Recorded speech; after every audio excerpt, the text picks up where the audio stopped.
This is a comparison between this $8,000 Cinema Beast versus this little tiny cute action camera.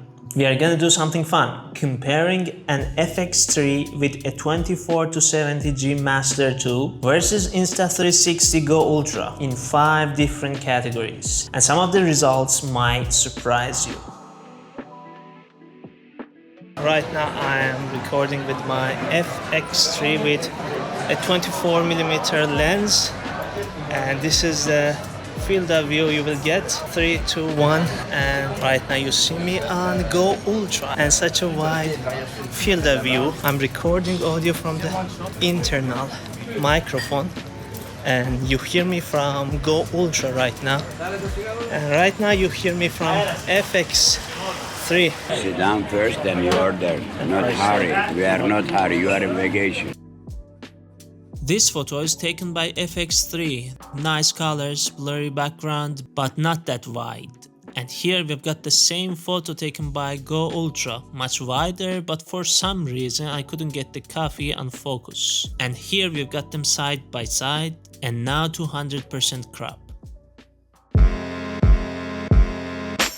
Both FX3 and Go Ultra got flip screens, and this makes taking selfies easier. This is my selfie with FX3, and this is my selfie with Go Ultra. Family of 20, no problem, Go Ultra got you covered. Sony FX3 primarily is a video camera, but I also like the photos I take with this camera. Nice blurry background, good details, and that's just more than enough for me.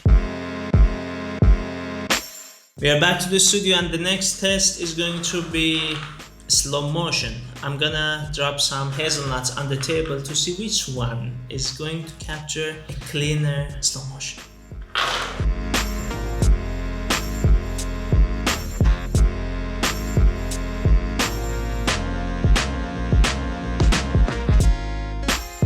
I like the natural colors on camera A's video. Also, it's slowing down the video 10 times versus 8 times on camera B. Can you guess which one is which?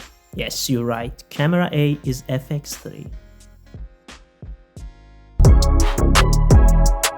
And the last category is going to be low light performance. I'm gonna take some videos outdoors in the night to see which one records less noisy and clean image. I'm almost certain which one is going to be the winner, but let's just make sure.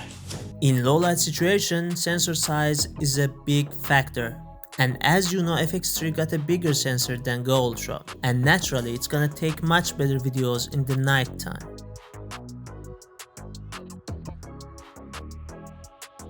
That was a fun comparison, but don't forget these two cameras are from two different worlds and built for different purposes. This is a great everyday camera. It's nice for vlogging, especially the stabilizer is just great. And right here we have this Cinema Beast, especially paired with the 24-70G Master II. I just love it. If you have enjoyed the video, please give a thumbs up, like the video, and see you soon.